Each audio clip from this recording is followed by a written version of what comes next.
Well, after many episodes, the secret that we have all been waiting for has finally been revealed as the LMD plotline starts to seemingly wind down.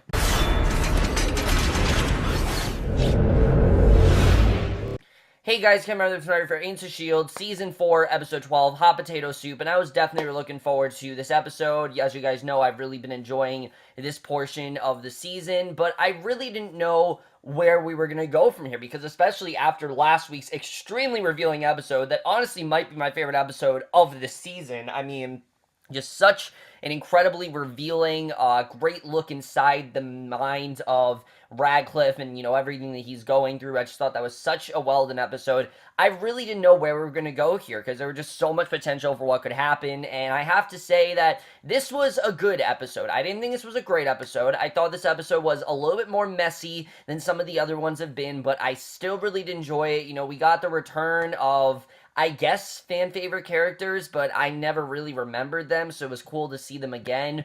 But we didn't focus as much on LMD. The LMD plotline was there, but it wasn't as in focus as the other stuff had been. And there were definitely some things here that I really didn't understand. But let's just get in this episode because I definitely do want to talk about it. We did get one huge thing that, I think we've all been waiting for, but we start off and we get reintroduced to Sam and Billy Koenig. They're goofing around in an arcade, and two Russians come looking for them. They have instructions to take a Koenig alive and spot Billy at a machine. The other Russian spots Sam at the bar, and when he moves in, Sam throws a drink in his face. And I'm not gonna lie, you guys, I don't really remember these characters. I really don't remember Sam and Billy Koenig as characters. I know that they're obviously were on the show, but they've only been on like once or twice, and I really do not remember them. The last time I think we saw them was like the first, not even the back half, the first half of season 2. I don't really remember them at all, but they call Billy on his wrist radio. Billy runs out. Terrence hits him with a cattle prod, knocking him out. His men then run out. They load Billy into the truck and drive off just as Sam runs out. Too late to stop them.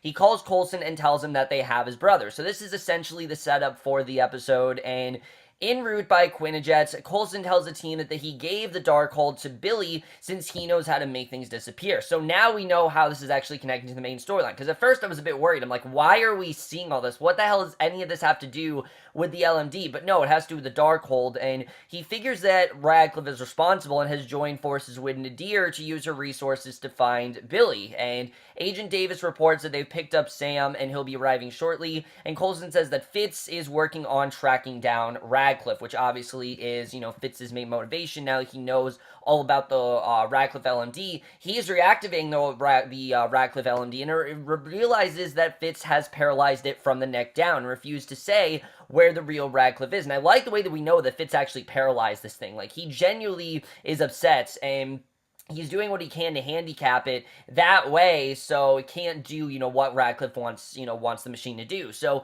Mac and Simmons then come in. They threaten to destroy the LMD, and the LMD says that he doesn't know where Radcliffe currently is, and he explains that he's a victim and things aren't as they seem. So as we start to see, the LMDs are starting to become quite upset. They're quite innocent, and I like the way we're seeing that the LMDs, while they may be programmed for evil, they themselves are not, and I think they're doing a good way of setting that up. It just gives them character, and I like the way they've been doing that.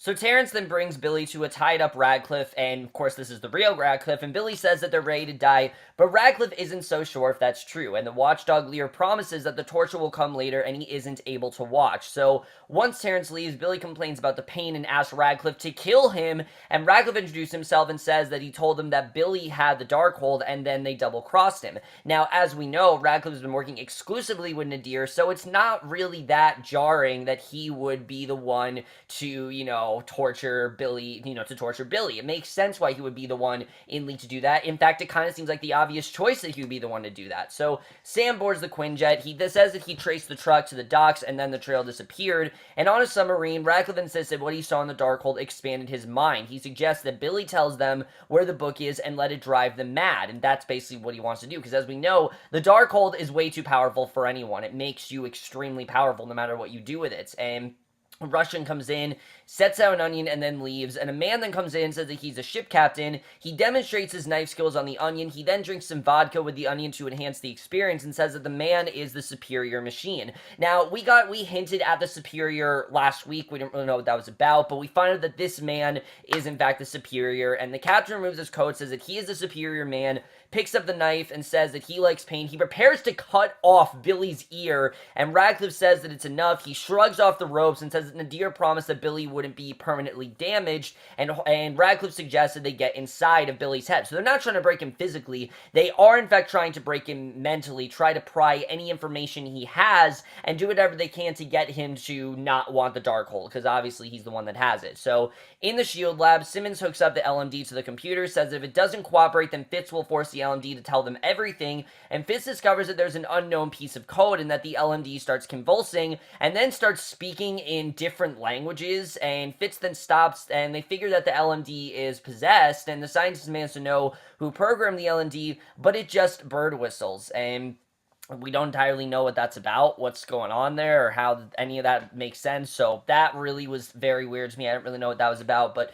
Sam and Daisy then review the footage from the video arcade, and meanwhile, Coulson tells May that he has no idea where the Darkhold is, which is why he gave it to Sam, and he says that he's lost too much, he doesn't want to lose May, which is why he didn't give it to her, and Coulson and May then join Daisy and Sam, and I love Sam's reaction to Daisy, just treating her like she's a big celebrity now that he knows she's Quake. I mean, just really fun to see. Patton Oswalt definitely did a good job with incorporating humor here, even if it wasn't exactly needed. I get why he did it, because the show's, this has been quite a dark season, but they've had a good amount of humor, and this is definitely a good way the show does that, but Coulson may then join Daisy and Sam. Coulson tells Daisy to run the facial recognition on the Russians, and Radcliffe and the captain then strap a device to Billy's head. They give him a sedative while they map his brain. The scientist tells the captain that the secret to eliminating the humans is in the Darkhold, and that's why they want it, because that's how they're going to eliminate all the Inhumans. And that part of the episode I thought was very interesting, because we've kind of thought that, you know,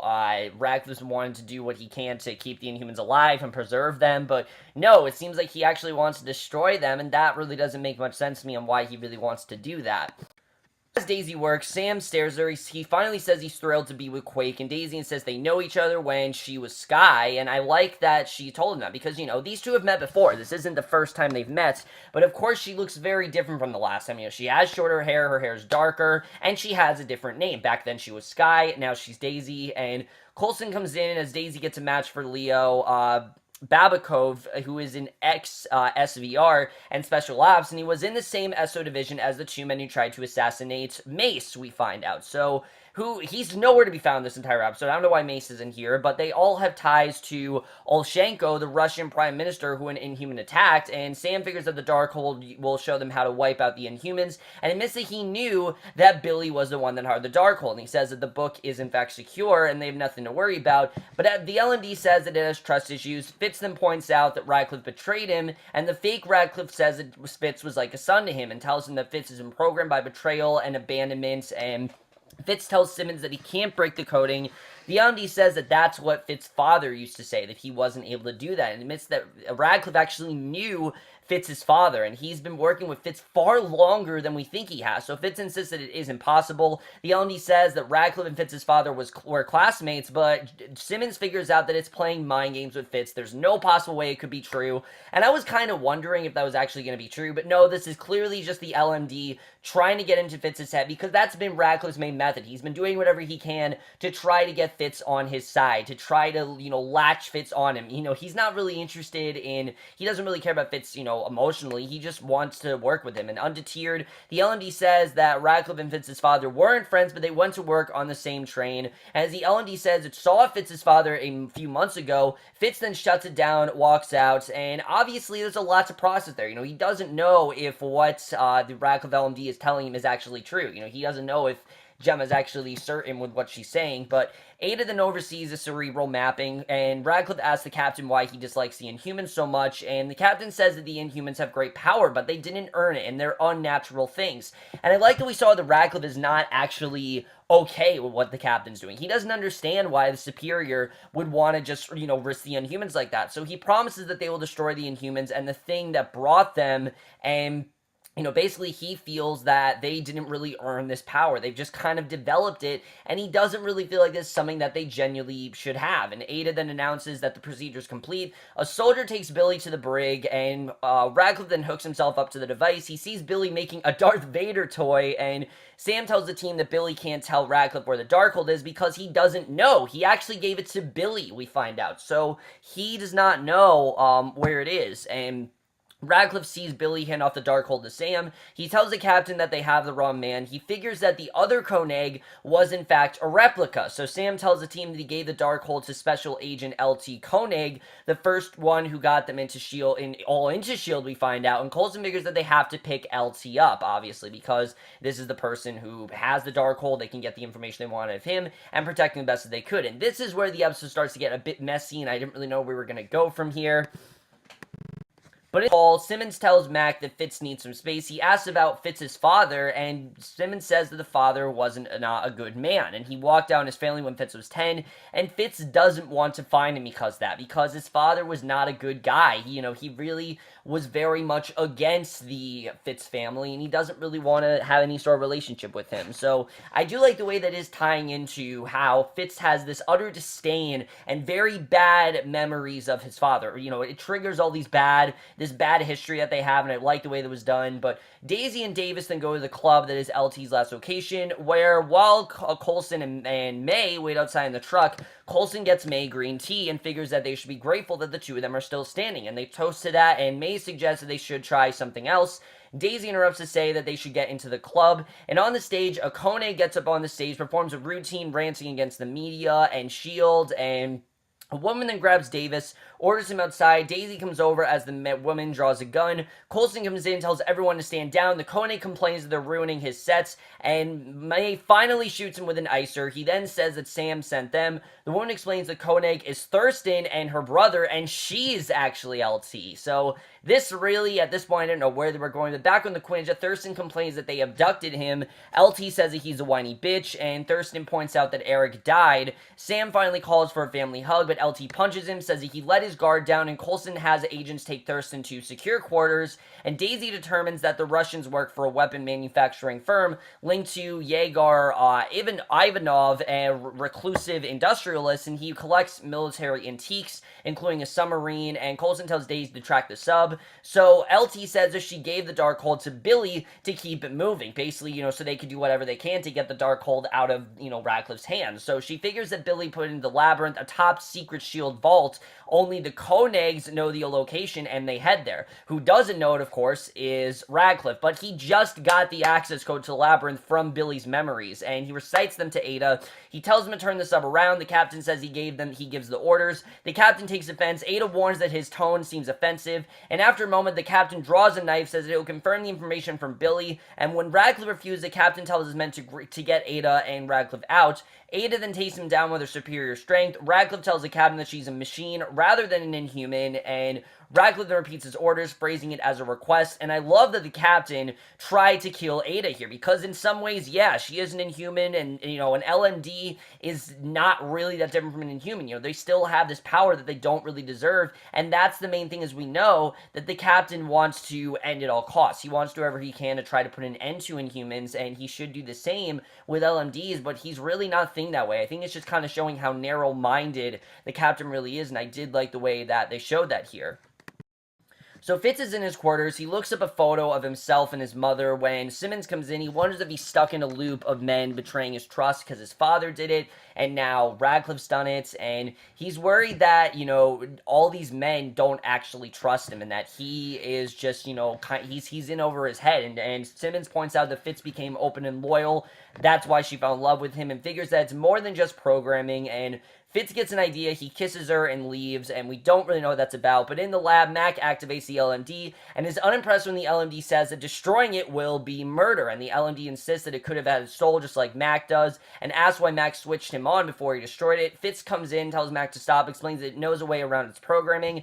Fitz goes to work. The LMD warns that Fitz could cause irreparable damage and never knew what Fitz's father said. So Fitz tells it that he doesn't care, explains that he couldn't crack the code because it's gibberish, and the LMD begs Fitz to stop. Fitz removes the back of the LMD skull to reveal a synthetic brain made of lights, and basically, I guess, is going to try to get information out of it. But when the Quinjet arrives at the labyrinth, Sam and Coulson goes in. May insists on going with them, and LT tells Daisy that she picked on her 4 brothers when they were all growing up, and Sam opens the fire door, tells Coulson and May to wait, and Fitz access the brain. Admits that it's impossible. The LMD says that Ada created using the Darkhold, and the information is stored in the brains, and Simmons then picks up on the plural. She figures that Radcliffe mapped another brain, which of course is May's. This is May's brain that is in there, and Coulson talks about how he always wanted to go on vacation in Ireland, and May suggested they should go together, and she asked if Coulson meant it when he said he was ready for whatever comes next, and they then kiss, and you're like, holy shit, this can't be good,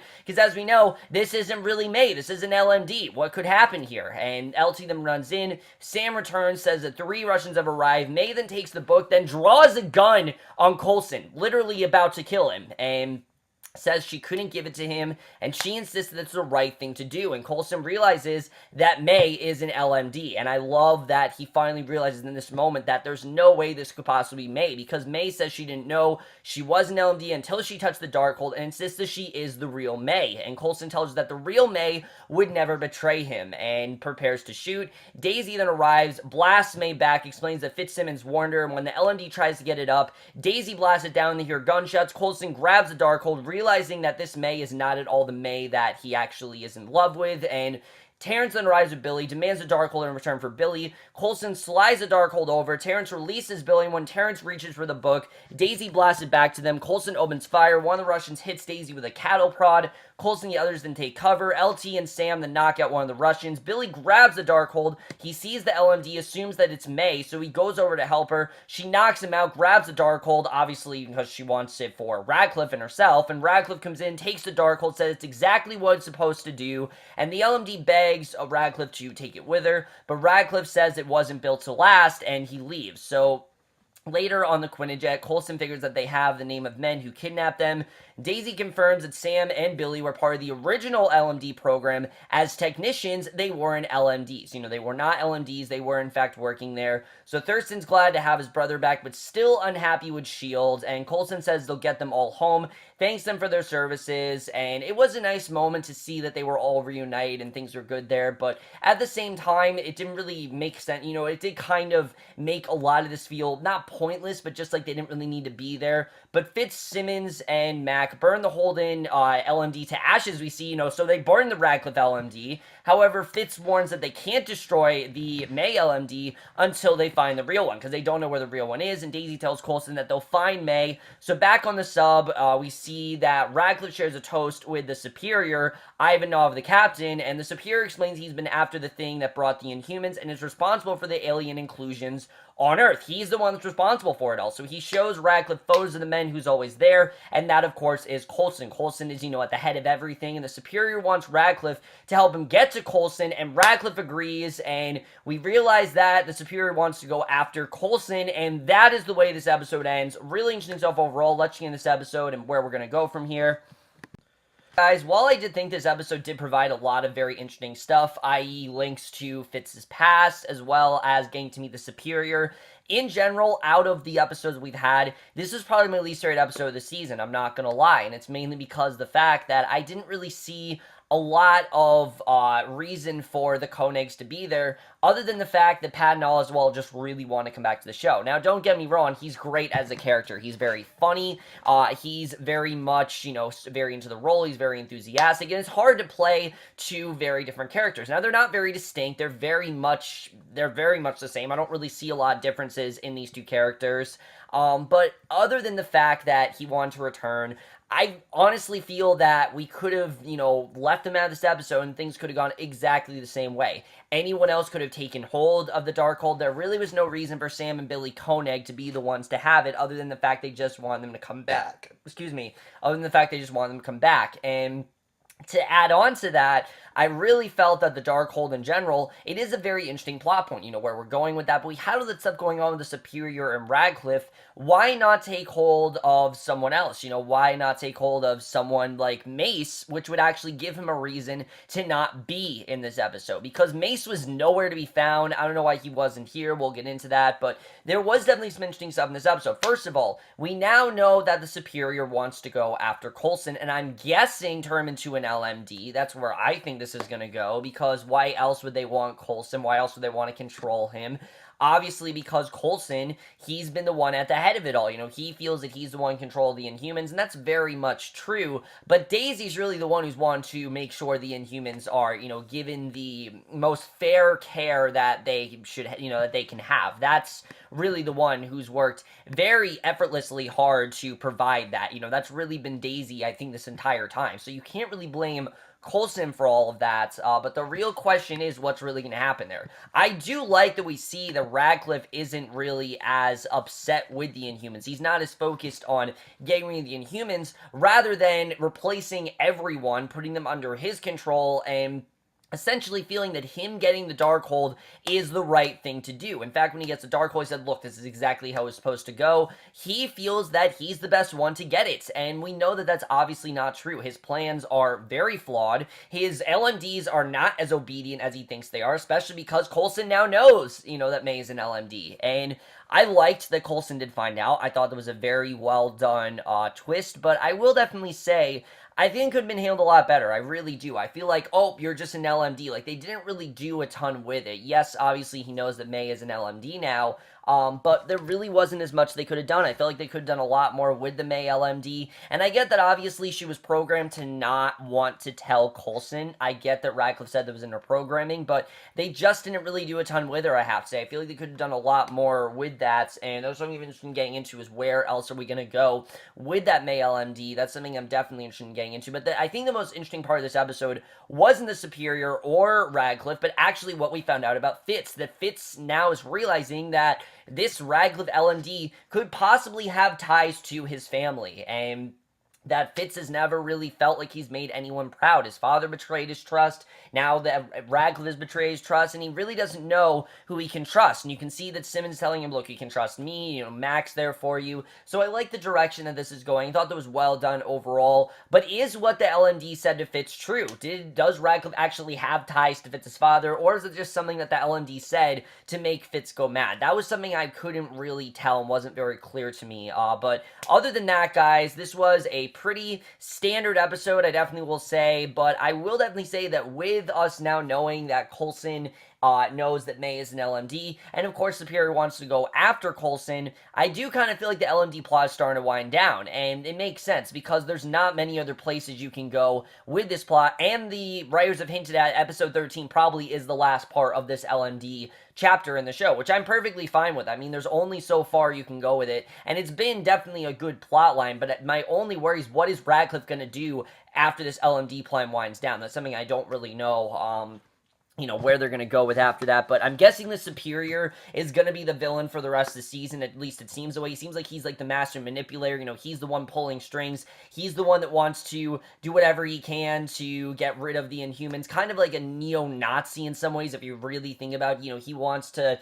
do whatever he can to kill all the Inhumans and extract them, and he doesn't want them to be here. He doesn't really feel they have a purpose here anymore, so he kind of is very much a neo-Nazi in that way, just because the way, I'm not saying that obviously he's Hitler or something like that, but he very much is. I feel like there's a lot of resemblance in the Superior and Hitler. That's kind of what they want us to get at, that the Inhumans are kind of like, the Jews in the concentration camp. That's kind of like where they're going with that, and I think it's interesting the way they kind of paralleled that here, which I did like seeing. I don't know if that was the intent, but that's kind of what I got from it, so that's kind of, how I saw it, though. But either way, guys, I definitely did enjoy this episode. I did a really good job with it. I did feel this episode was a bit of a step down from some of the other ones we had.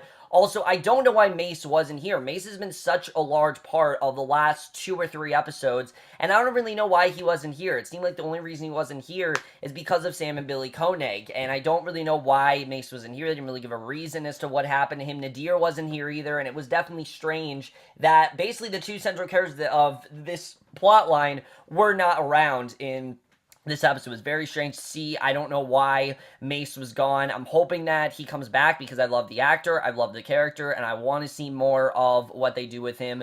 But overall, guys, I did enjoy this episode, even though it was, I think, a bit filler and could have gone. It wasn't filler, but I think they could have definitely done a little bit less with the Koenigs and focused more on the actual story. But I am going to give Agents of S.H.I.E.L.D. Season 4, Episode 12, Hot Potato Soup, a 3.5 out of 5 or a B. But over, guys, I'm going to review this episode of Agents of S.H.I.E.L.D. Let me know what you guys thought of this episode overall, left your thoughts in it. I definitely am interested in seeing, where the LMD plot's going to go, where do you think the Superior is going to go, all that kind of stuff. And that's it for my review. Hope you guys enjoyed. We'll see you guys in my next, which will be for a movie review. And I know it's been a while since I've done one, but I am definitely going to catch up on a few movies because I do have a few to watch, and I will see you guys for that. Okay, bye.